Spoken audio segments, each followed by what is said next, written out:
All right, welcome back to American National Government. We are going to talk about the marriage of liberalism and republicanism in our constitutional arrangement. This is going up for both the 10 a.m. section um, and the anytime section. 10 a.m. I know we got a good start on this last time we met. You feel free to skip ahead in this video to where we were, or it doesn't hurt since there is a test coming up.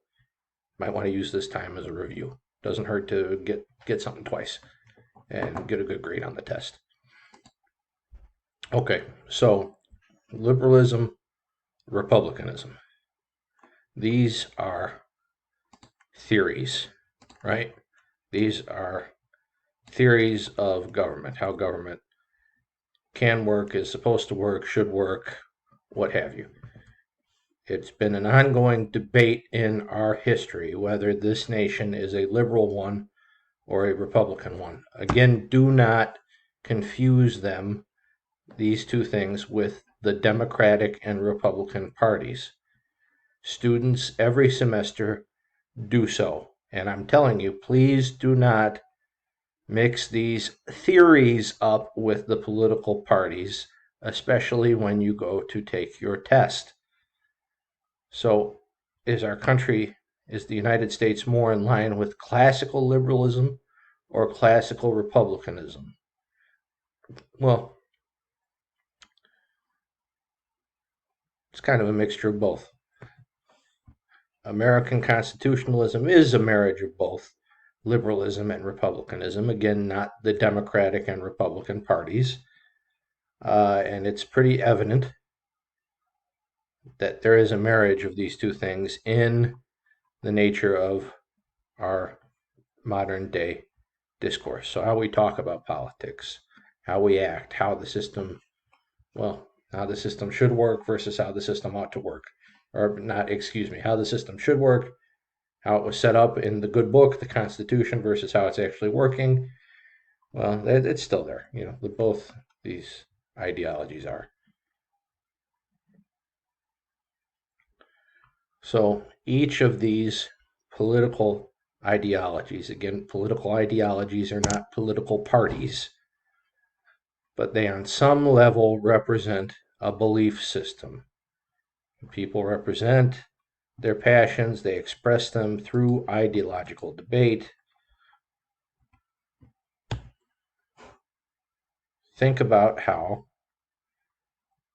our political system is composed of 50 states and one national government, not the other way around. The states created the federal government and not the other way around, no matter what the people in D.C. want you to believe, and that's just a fact check. The states created the federal government. You all know that because of the Articles of Confederation and the reasons for their failure, that assignment. Each state is a republic. That is right. There is a representative government in every state. I hope I'm not telling you anything terribly shocking here. Unto itself. That's why we are the United States. Each state has a distinctive political culture. California is obviously very different from Texas, is very different from New York, is very different from Montana.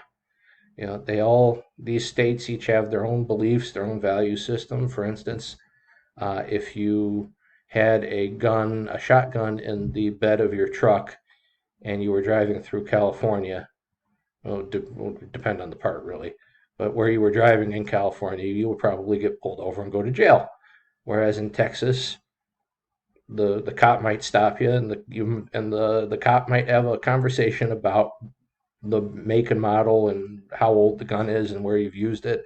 I've never owned a gun. I'm not up on the gun lingo. I'm sorry if I've offended anybody who is. So, had a little technical snafu. Let me get back to where we were. Yeah, so I explained that. All right, so the key difference here between liberalism and republicanism. Liberalism is more tolerant of diversity and is more heterogeneous, made up of dissimilar parts. That is not saying that republicanism is not. It's just saying liberalism is more so. All right. Republicanism, you have small governmental units, and you have a more homogeneous population, a makeup of similar parts. Could these two ideas bleed into each other? Yes. That's not saying that liberalism can't also be used in a homogeneous population sample. That's not to say, uh, a heterogeneous population of whatever makeup or composition you want can't prefer small government. That's how these two things have been married in our Constitution. It's very easy to put them together and make some of it work in some parts, some of it work in other parts. There's a mixture of both in the national government. So, is a large city like New York City going to be run differently than a small town in New England somewhere? Yeah, you bet. New York has a population of millions. New York, you can hear pretty much any language you want to spoken. You're going to see a lot of people who don't look like you, and this is a great thing. But in a small town, I know many of you live in small towns. You know this is true. You don't really see too many people who don't look like you, too many people you haven't known for a long time who have been your neighbors. And one isn't right, one isn't wrong. It's just kind of the way it's worked out. But would it be easier, for instance, to come to a consensus on, let's just take something, just pull something out of the air, banning the Catholic religion, right, in New York City? Or would it be easier to pass a bill banning the Catholic religion in a small town? Well, if everybody, like in my town, I live about an hour, 15 minutes south of the college, Illinois Central College, excuse me. Oh my God. Well, everybody in this town really looks like me, probably doesn't have my political ideology, but everybody in this town seems to go to church on Sunday in the most part, in the main, anyway. Everybody, pretty much votes a certain way. It might be pretty easy, especially if everybody was, say, avidly Baptist or Presbyterian or something other than Catholicism, to get something passed pretty quick banning that said religion. And I'm not advocating for that. That's just an example. I just pulled it out of the air. You couldn't anyway, because the First Amendment forbids making laws that abridge the freedom of religion. But in New York, just to carry on with this example, you got probably 15-20% of your population is Catholic. You've got some people who are constitutionalists who don't think that it's the place of the government anyway to be banning that sort of stuff. The point is, it's a lot harder to come to a consensus about any one thing, because there's a great diversity of people and beliefs. And the way you gotta work it in these cities and in these bigger towns, and in like Peoria, for example, is you have to be tolerant. You have to have a liberal framework in your governmental system. You've got to be okay with accepting that God can be God, and Yahweh and Allah and whoever the Scientologists pray to, all these things. It's not going to work if you don't have a government that accepts that. It's not going to work in a town of hundreds of thousands or millions. So you have to reject moral absolutes. Now, this doesn't mean you can't, murder is suddenly okay. This means just what I said, that you can be okay accepting that a synagogue can be next to a mosque, and nobody's gonna lose their minds over it. Public interest in a liberal framework is based on consensus, and you have to have a compromise position. Really, it's just a big compromise of multiple interests. It isn't going to work any other way.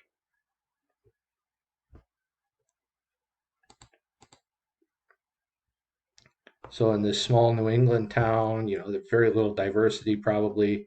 There's a shared culture, shared beliefs.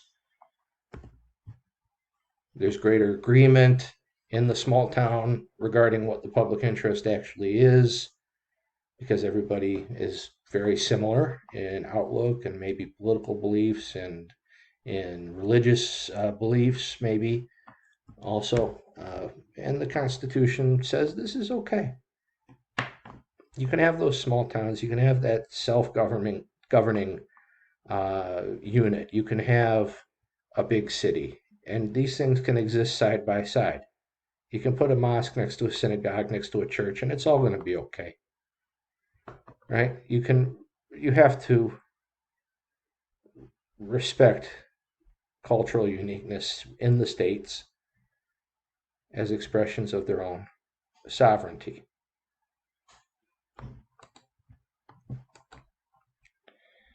Each state is really going to define the public interest differently. We had a great discussion on Friday with the 10 a.m. class about what public interest was.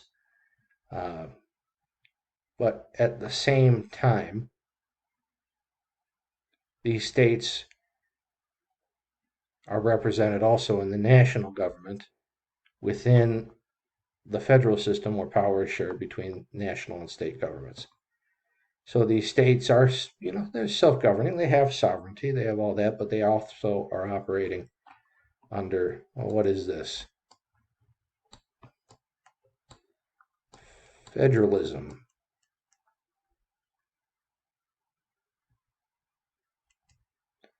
See, there is a method to the madness, and this is going to keep coming up as we go on throughout the semester.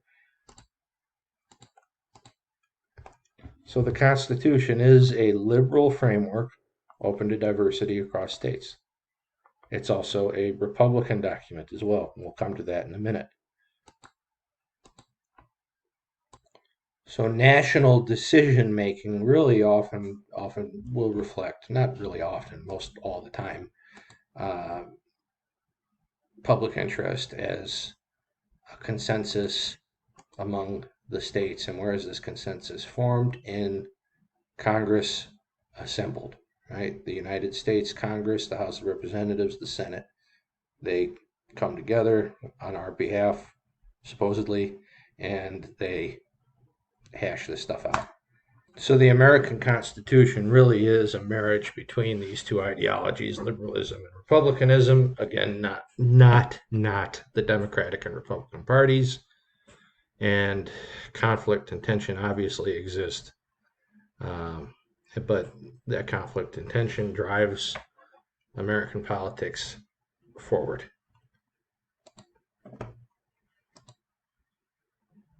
So what does liberalism mean in practice? So if we look back at the Declaration of Independence, there is this premise stated there that all individuals are born with unalienable rights. All individuals are created equal. All men, is what it says, are created equal.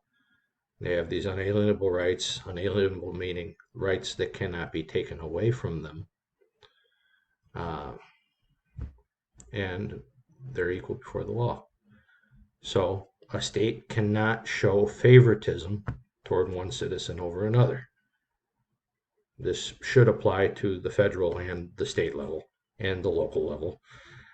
So liberalism really rests on this conception of equality.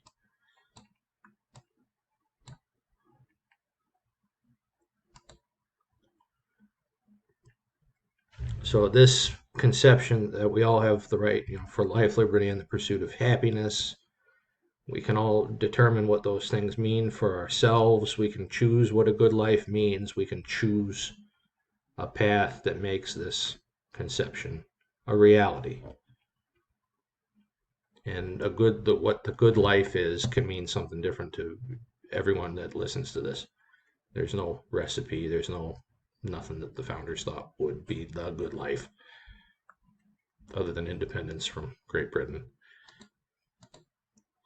So the state cannot choose one person's good over another because it violates liberal equality. For example, say I am the governor. I am JB himself, and I want to build a highway, and I'm building my highway, right? Pretend that this is a road and that this is a plot of land. I'll label it for ease.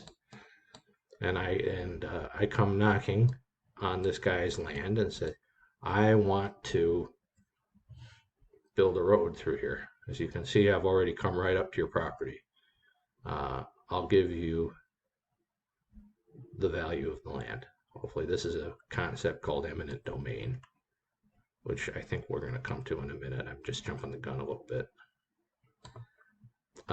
So there's no choice. Okay. Well, the road's going through here. So you can still have this bottom half of your property, says the governor.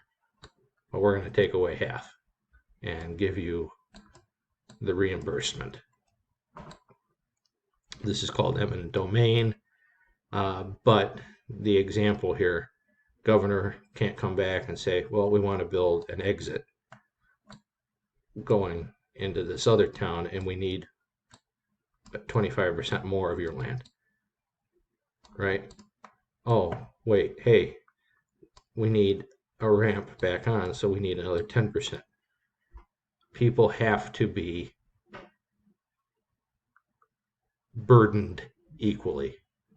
There might be another neighbor that whoever has down here that you can build the road through and not take away everything that this guy has, right? So the state can't violate liberal equality.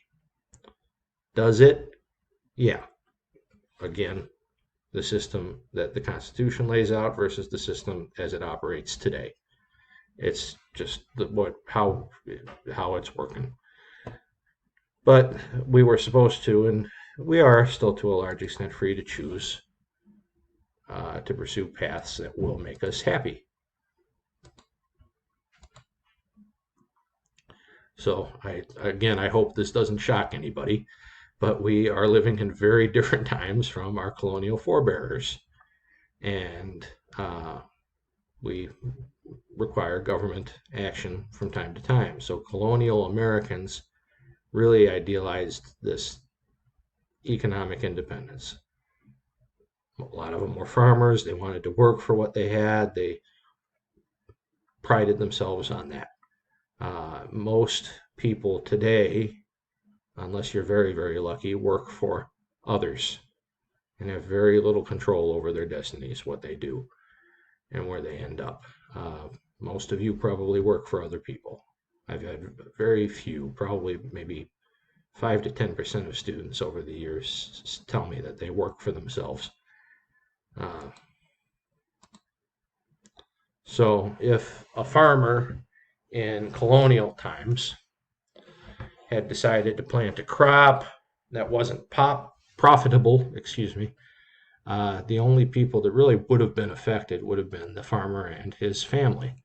But today, say if you have an auto factory in Detroit and they want to move their manufacturing to a factory somewhere in, say Belize, thousands of people in the United States are going to lose their jobs. It just doesn't affect them anymore.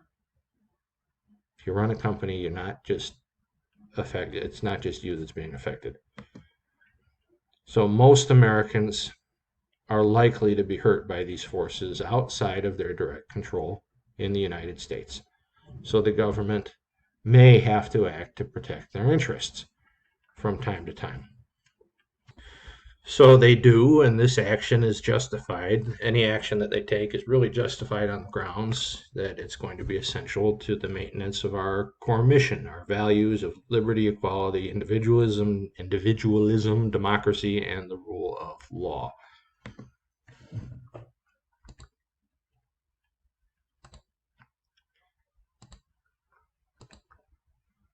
And because you have to remember, Republican tradition really stresses the public good is taking precedence over individual interests. The state has a right, and some might even say an obligation, to take action to ensure the public good. Now, again, what is the public good? Well, that's really not a question any one person can answer. It's a variable thing depending on who you're talking to. Like, what is the national interest? Who knows? So in the instance, though, described here, the automobiles in, I think I said Belize, may cost less because workers are paid less down there than they would be paid in the United States to do that same work. So using that argument that it is protecting the United States core value, the government can tax or impose a tariff on imported cars to make the price of the automobiles more competitive with those of U.S.-made cars. So that is another one. This is something I'd remember definitely for the test. Tariff, a tax on imported goods. A tariff is a tax on imported goods. That is important to know. So we have great political battles that come out of, competing interpretations on how we can best serve the public good. Why are we battling about it? Well, everybody has a different idea because there's no, you can't look up public good in Merriam-Webster's dictionary and, have a set definition, a recipe of how to get there. People don't always also agree on what their core values mean, even if they agree on the same values. So I may say happiness is one thing. My wife might say happiness is something else. You might say, you listening to this, that it's a different thing. None of the three of us are right. None of the three of us are wrong. It's just, it's very hard to put this stuff into a box, if that makes sense, and try to run a country based off a set definition on what maybe happiness means, or liberty, or the public interest. So the political process in the United States is essentially a liberal one, meaning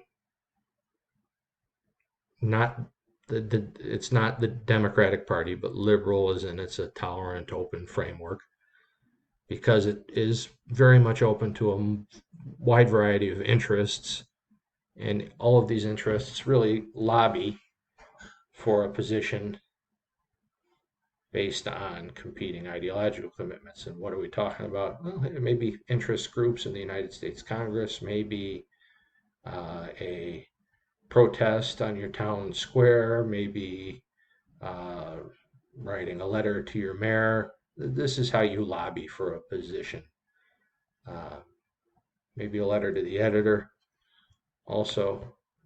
So the American political process is also Republican because it establishes intermediaries. These interest groups are intermediaries. You don't go out and lobby your congressman yourself. You pay somebody else very handsomely, usually, to go out and do that. And you have political parties and these guys in the Congress and the interest groups in 1600 Pennsylvania, they all argue and lobby and petition, to try to get what is hopefully your way through and make that into law.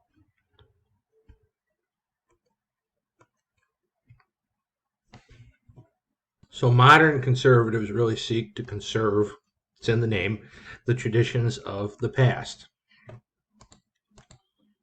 So if liberalism traditionally meant limited government, and it did, classical liberalism is what a Republican today should be about. So conservatives then seek to maintain that tradition. We're all, if you haven't heard me give this spiel before, we're all liberals to one shade or another. Every one of us. Nobody, I'm assuming, believes in the divine right of kings. That is true republicanism. So we are all one shade or another of liberal. It's just a matter of degrees. So many of the tensions that we see in modern American politics, including the tensions, again, between conservatives and liberals, and this you can take to mean, R's and D's, Republicans and Democrats, are really disagreements about the meaning of liberalism, and this is very true. Because we're not bickering over whether or not there should be a king anymore. We're not bickering about, how, if the serfs that work the land in Russia should get paid. Those people don't exist, right? We've moved on. We've evolved as a society. So the tension that we see between these two things really is contained in the U.S. Constitution, but it's unclear in some points. For example, Congress has the power to declare war, not the president. The president is the commander-in-chief of the army. Well, that's tension there. That's also what we call a check and balance. Congress declares war, the president directs the troops, right? What if the president wants to go to war and the Congress doesn't declare it? Well, we know from our recent history that we still go anyway. But again, that's how the system is versus how the system should be working. The president, sends these troops, will send troops. Maybe the Congress hasn't declared war. It's a check and balance. So what is the president allowed to do to protect the nation if Congress fails to declare war? Well, quite a bit. If, for example, and this sounds silly, if the Canadians ever decided to invade from the north, the president would be perfectly within his powers to mobilize the Army, Navy, Air Force, Marines, National Guard, anybody with a gun to go repel them. That would be perfectly within his power, hopefully her one day, as commander-in-chief. We'll get to that later, but just to clear that up now, thought I'd tell you. So understanding these ambiguities is key to us understanding the nature of American politics. The Constitution really is a document that establishes who gets what, when, where, and how. In Articles 1, 2, and 3, setting up Congress, the presidency, the court system, in that order. Constitutionality is important because when the Supreme Court really determines a matter to be not a matter to be ideological, to be constitutional, it validates the ideological position that fought for that issue. So we're saying, defendant, you're right. This is in line with the Constitution. This is the law of the land. So on many issues of policy, though, the Constitution does not give specific guidance. I mean, if you've ever seen it in Washington, D.C., it's like, if I'm remembering correctly, it's a 4-page document. Doesn't give a whole lot of guidance. So a lot of these answers do get hashed out in the Supreme Court. And that's fine, as long as it's done peacefully. The political process hasn't failed. So, what's the role of government today? Well, the role of the government today is a lot more extensive than the founders intended. Until about the 1930s, all the federal government really did, it was the primary duty anyway, delivered the mail, provided for national defense, maintained foreign policy. Most everything else was states. The states did it. So public assistance was, if there was any, so meaning like welfare programs, the province of the state. Education was also the province of the state.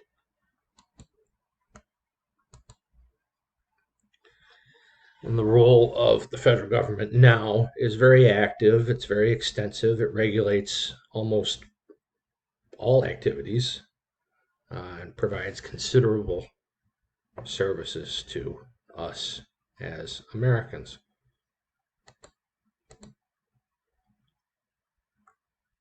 An average American, you'll purchase stamps in a federal post office. You'll send your kids to public schools. You'll obtain local permits to expand your homes. Did the founders intend for a whole lot of that to be the way it is? I don't really think they did. But that got hashed out in the courts over the years, and it's okay. It's in line with the Constitution, says the Supreme Court. So government at any level is a larger presence in citizens' lives than it was originally intended in the language of the Declaration of Independence.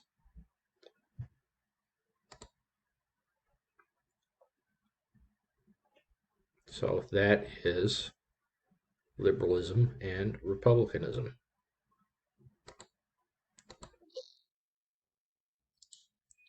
We are going to come back. This is going to be its own video, but the harm principle is also going to be on the test. It's going to take me approximately 5 minutes to get through it, especially since I'm just sitting here by myself. I can definitely get through it in about that length of time. So be sure to watch that video too, and that will cover everything that will be on test 1.